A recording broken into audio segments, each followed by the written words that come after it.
Donc on va parler d'artistes, a priori. Alors j'ai préparé des citations, parce que ça fait super bien d'avoir des citations. Et j'ai pris celle de Picasso. Alors pas forcément une référence sur beaucoup de sujets, mais il est quand même pas mauvais en termes de peinture. Et quand il a fait Guernica, pour ceux qui ont suivi en 1937, il a dit « Non, la peinture n'est pas faite pour décorer des appartements. C'est un instrument de guerre offensive et défensive contre l'ennemi. » Et il parlait de Franco par rapport à ça. Donc on va parler un peu d'activisme artistique. Est-ce qu'on se présenterait pas juste au passage? Il y a peut-être des gens qui se demandent qui on est. Hein. Les gens n'ont pas lu le programme, tu penses? Je pense. Okay. Je pense que on va faire un très petit tour. optimiste sur nos carrières, mais peut-être qu'il y a des gens qui nous regardent. C'est l'avantage d'être un double modérateur. Donc ce n'est pas lui le modérateur, c'est moi. Et donc moi je suis en backup, je suis derrière. Exactement. Donc on a Jade Verda, qu'on présente comme étant une chorégraphe, une photographe. Chorégraphe et artiste plasticienne, et j'ai cofondé un collectif artistique et militant qui s'appelle Collectif Minuit 12. Eh bien, bienvenue à toi. Daniel, on continue avec toi. Daniel Sicard, qui est, lui, dans l'univers de la musique. Oui, exactement. Alors, je gravite entre musique et cinéma. Mon activité principale, c'est d'être chef d'orchestre, d'un orchestre principalement engagé, mais pas que, aussi dans le milieu du divertissement. Et c'est un peu une des questions, justement, qu'on pourra se poser, c'est comment est-ce qu'on s'engage avec le divertissement. Et aussi avec le cinéma, avec une boîte de production qui s'appelle For Humans, dont fait partie Camille Etienne, que vous connaissez peut-être en étant là, et Solal Moisan, qui est son acolyte. Voilà. Eh bien, bienvenue avec nous. Tu as fait un magnifique orchestre devant un glacier, on en parlera peut-être tout à l'heure par rapport à ça. Verino, alors ça c'est ton nom de scène, ton vrai nom c'est Olivier Balestriero. Exactement. C'est ça. J'ai pris Verino parce que c'est pas prononçable. C'est pas prononçable. Et donc tu es supposé être un humoriste. Moi, ouais, je suis humoriste depuis 15 ans, un peu plus maintenant, parce que j'ai des cheveux blancs et le temps passe plus vite que prévu, et je fais des blagues.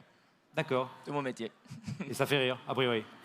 C'est l'objectif. Hein. C'est l'objectif. Ouais. Ok. Il n'y a pas eu de plainte jusqu'à maintenant, je crois. T'as des fans. Il a des fans.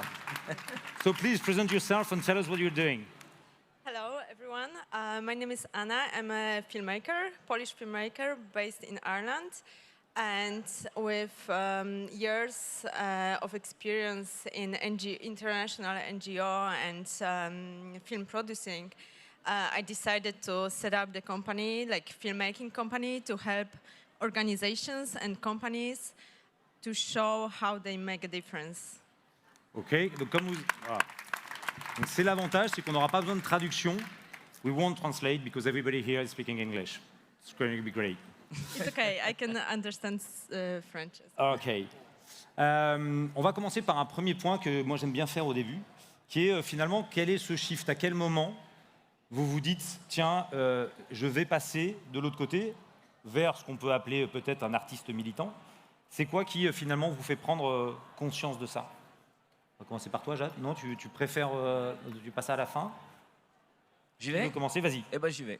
Moi, je crois que j'ai pas eu de vrai shift. Je crois qu'il y a... Non, mais... Forcément. Je suis désolé de pas répondre comme il faut. Non, mais c'est progressif, quoi. Déjà, j'ai des enfants et à mon avis, l'idée de l'avenir de la planète m'a intéressé à partir du moment où il y avait un avenir pour des gens que j'aimais bien. Pardon. Que tu n'aimes plus. C'est pas mal. Non, mais c'est évidemment, c'est pas une démarche égocentrique, c'est le fait bah déjà l'écriture, en fait. Hein, quand tu écris en permanence, ton cerveau est obligé de se nourrir de plein de choses. Et le plein de choses, en l'occurrence, c'est le monde dans lequel on vit. Et quand tu vois le monde qui s'étiole et les absurdités qui s'écrivent au quotidien, bah, en fait, c'est un terreau hyper riche pour nous, humoristes. Et puis, à force de creuser les sujets, bah, tu commences à voir les trucs qui sont de plus en plus absurdes. Et tu dis, merde, c'est de plus en plus marrant, mais c'est de plus en plus négatif. Et puis bah, là, tu deviens... je peux pas me catégoriser comme militant parce que j'ai pas... disons que je suis On va y revenir après. On va revenir après sur ce que c'est. Comme ça va te permettre de travailler le truc. C'est en quoi on est un artiste militant. Ouais. Le shift pour toi, il y a un moment où tu prends conscience, où tu dis j'ai envie de m'engager? Alors oui, moi je distingue deux choses. Probablement le shift qui m'a poussé à devenir engagé pour le climat et le shift qui m'a poussé à mettre mon art au service du climat. C'est-à-dire, il y a un film, moi, qui est le film Demain, qui m'a fait changer du tout au tout par étapes. D'abord arrêter la viande, puis arrêter de prendre l'avion, puis arrêter de faire tout un tas de choses que je faisais, des vacances très loin, etc. Puis Je pense que c'est le confinement, c'est le Covid qui a fait que j'ai perdu toute notion de sens vis-à-vis de la musique d'orchestre, parce qu'on c'est pas évident de considérer qu'on peut faire quelque chose d'engagé pour la planète avec un orchestre symphonique. Par essence, faire tourner un orchestre symphonique, ça coûte cher à la planète. Avoir un orchestre symphonique ou faire des concerts de musique classique, c'est pas quelque chose qui va avoir un impact direct sur les gens à première vue, on va dire. Donc en fait, le Covid m'a fait perdre tout sens vis-à-vis de ça. J'avais envie de tout lâcher, de devenir activiste à plein temps sans savoir exactement comment faire. J'avais la chance d'être confiné avec Camille Etienne, donc j'avais tout un tas de solutions. Mais en fait, après j'ai connu un épisode un peu difficile où en fait j'étais en dissonance cognitive constamment, de me dire je suis passionné d'un truc, c'est le feu qui brûle en moi, faire de l'orchestre. Malheureusement, je suis né comme ça, j'ai besoin de faire ça. Et à la fois, on est dans une urgence climatique qui est telle qu'on ne peut pas transiger, on ne peut pas ne pas s'engager. Et du coup, il y a une démarche différente qui a été de se dire on transforme ce qu'on fait plutôt que on se met dans les cases, on va dire, soit activisme, soit chef d'orchestre. Il y a un monde entre les deux, même s'il n'est pas évident à première vue. Heureusement que tu es chef d'orchestre, parce que pilote de Formule 1, c'est chaud quand même. Là, t'es coincé, quoi. Je suis sûr qu'il y a des options. Merde, j'arrive. Il y a des options. Did you get the question? Did you understand the question? The shift. When did you think that you needed to pass on the other side in a certain way and invest your artistic parts, linked to ecology or whatever?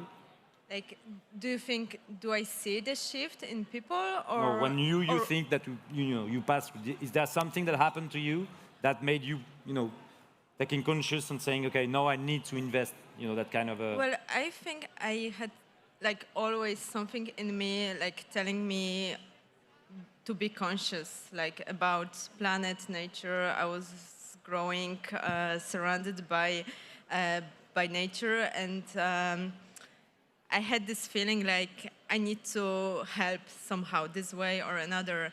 And with the years of looking for myself and who I really am, I went to the point that I can use my skills to just spread the word and engage more people in this global consciousness, if I can call it like this. So that's why I've chosen that path, and I hope to have bigger impact, however I can do it.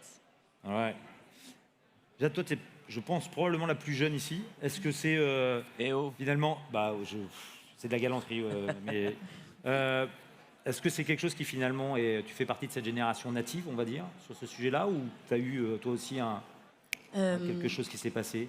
J'ai pas eu de shift, mais j'ai l'impression que c'est un processus long semé de plein d'étapes. Mais je pense que de toute façon, c'est plus une question existentielle. C'est que quand tu vis et quand tu grandis dans un monde qui est en train de s'effondrer, tu peux pas regarder ailleurs. Enfin, c'est comme si tu étais attaqué dans ta chair. Et moi, la réponse artistique, c'est pas tant... J'ai pas l'impression de choisir, de me dire, OK, je vais faire de l'art militant. C'est juste que j'ai l'impression que j'ai pas le choix. Je sais pas si vous... Il y a des gens, ils font des crises d'angoisse. Moi, parfois, je fais des crises d'absurdité. Tu vois, je regarde le monde ou les trucs qui se passent. Je me dis, c'est complètement absurde, ça n'a aucun sens. Et je pense... est-ce que ici, les gens ressentent ça parfois, genre l'absurdité immense du monde? Ouais. Et en fait, il y a un auteur qui est très connu qui s'appelle Camus qui dit que la réponse à l'absurdité, c'est est-ce que c'est le suicide? Et il répond non, la réponse, c'est la révolte.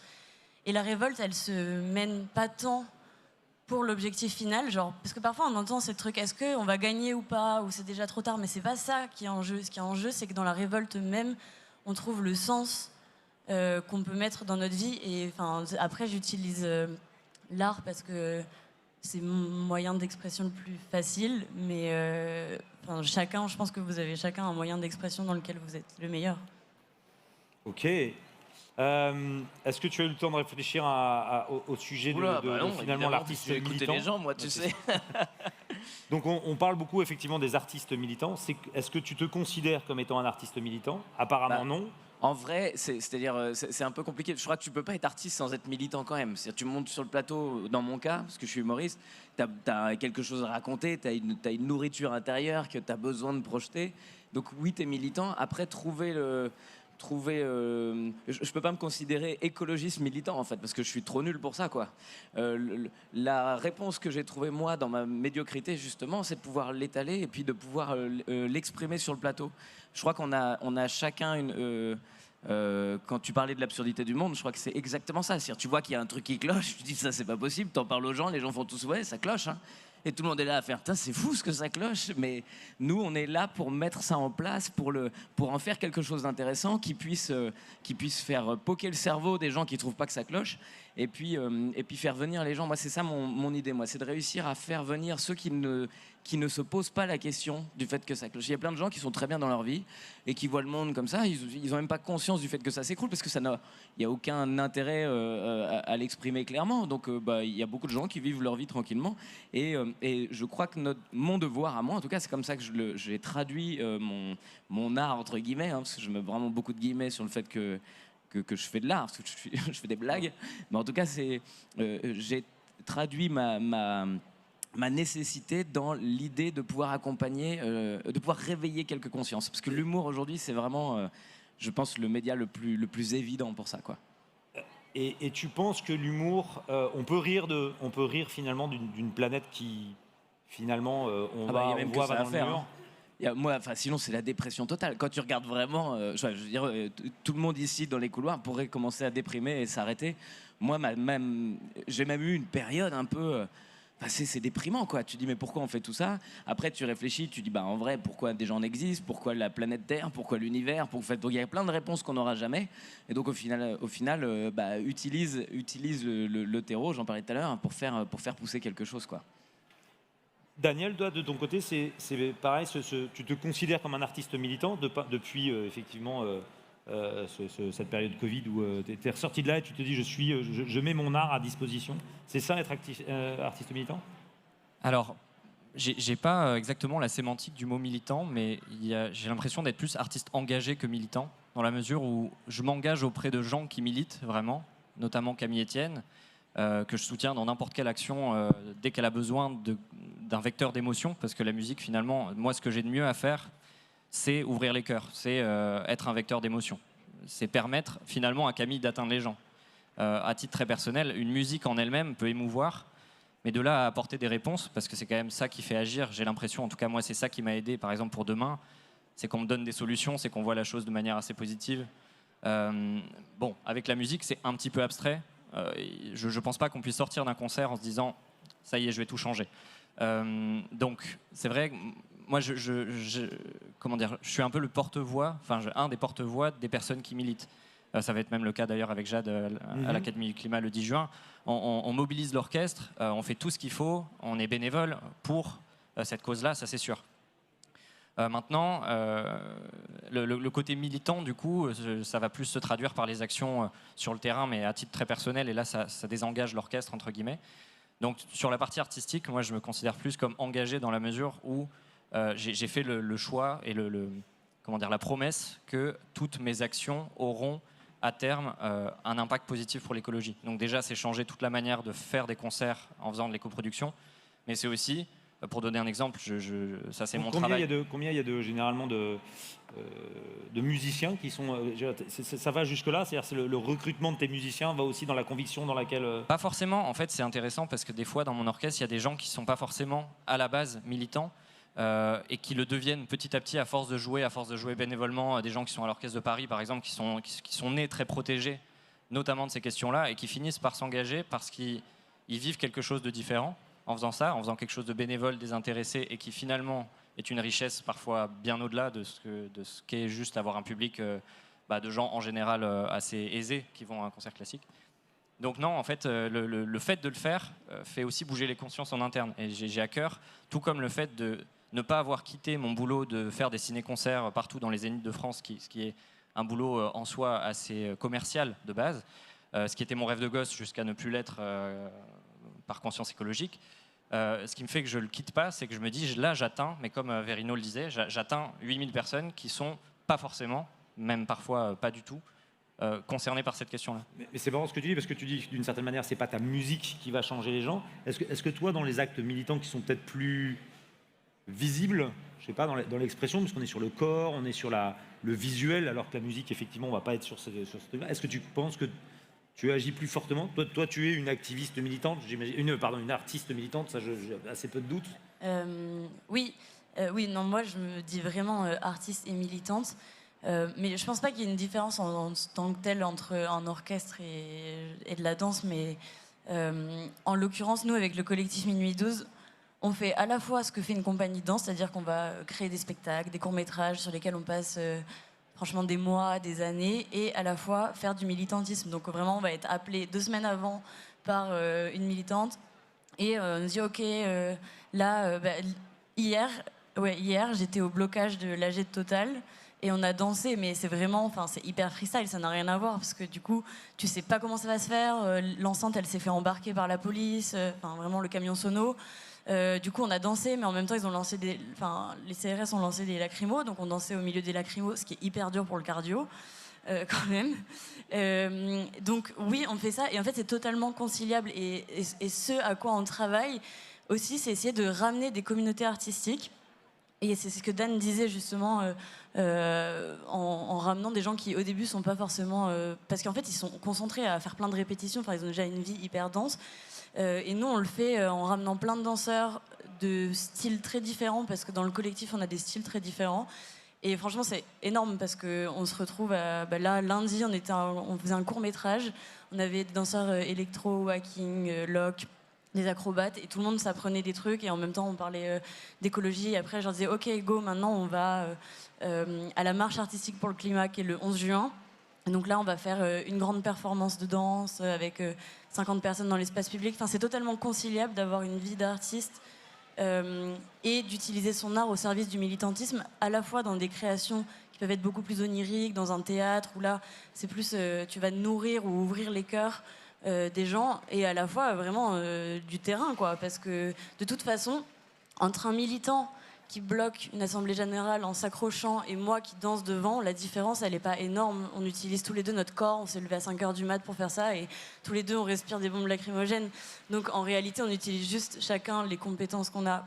Et du coup, c'est juste pour les artistes, et même si vous connaissez des artistes dans la salle, on appelle vivement les artistes à nous rejoindre et à faire ces ponts entre le militantisme et l'art. Donc voilà, n'hésitez pas à nous écrire parce que là, dans 2 semaines, on fait une marche artistique pour le climat. C'est très concret. Et ben voilà, on a noté le 11 juin, c'est ça? 11 juin, ouais. Et ça sera où? Ce départ Académie du Climat à 14h. Et si vous avez des performances, des trucs à proposer, vous nous écrivez et on programme ça. Super. I understood that you were working on TV, on production of films. Is there like a movie for you that is... have changed your mind about for you that we should all watch to understand? We were talking about we should all watch. You know, is there like a movie that you think it's very inspiring for that?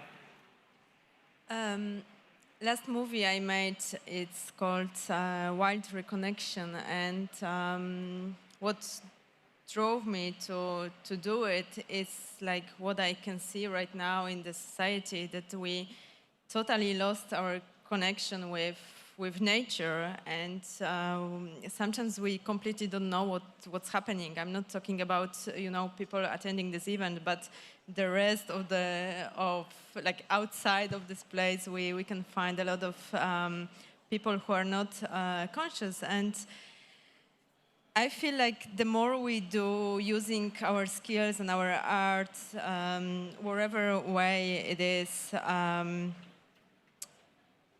like the more we can do, the better, right? Because then the more people will watch it, listen to it, like take a part in different activities.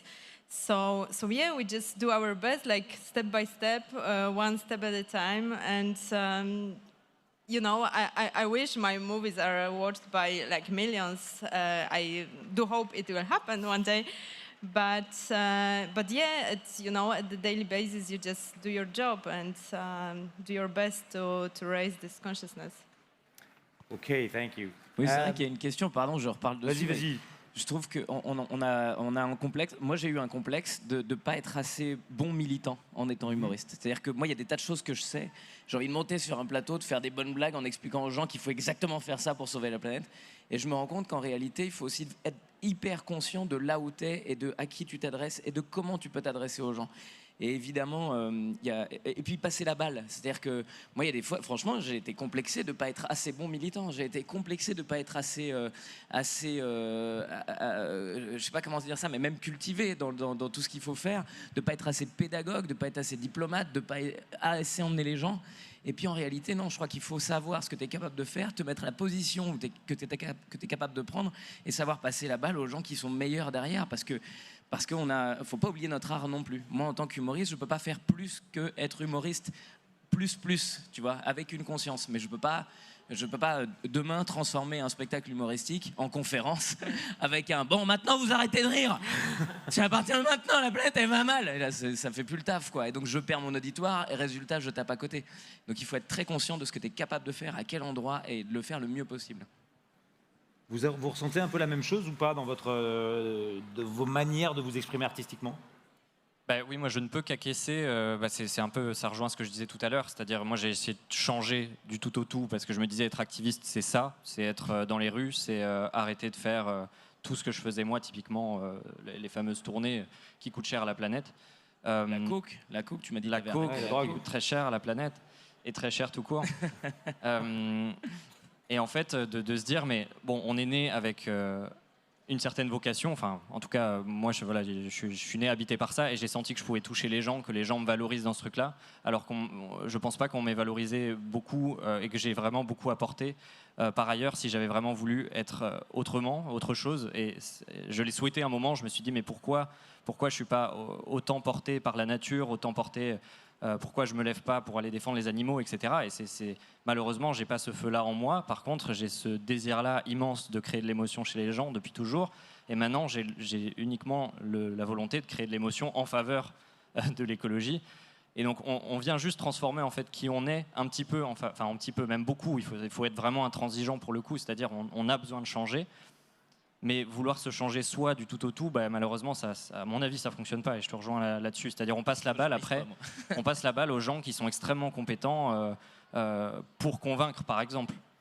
Et donc on passe la balle à Jade, qui pour vous est plus, d'une certaine manière, il y a un peu une espèce de syndrome de l'imposteur dans ce que tu exprimes là. On sent, moi, je dirais que notre rôle, il est de passer justement des émotions, ouvrir les cœurs. Mais une fois que les cœurs sont ouverts, tu vois, et dans une entreprise, il y a plein de gens qui sont responsables de plein de choses. Et c'est pas une seule personne qui contrôle tout. Et nous, notre rôle, c'est vraiment d'ouvrir les cœurs. Une fois que les cœurs sont ouverts, il y a des gens qui sont là et qui sont meilleurs pour s'exprimer. Et peut-être que Jade fait partie de ces gens-là. Moi, c'est pas. Mais... Non, je partage exactement ce que vous dites. Enfin, c'est vraiment exactement la même chose. En fait, là, peut-être que je vais être la plus militante parce que je vais au blocage de la Jet Total, mais en vrai, dans les militants, je suis la moins militante parce que je suis celle qui fait de la danse. Donc, c'est pas très. D'accord.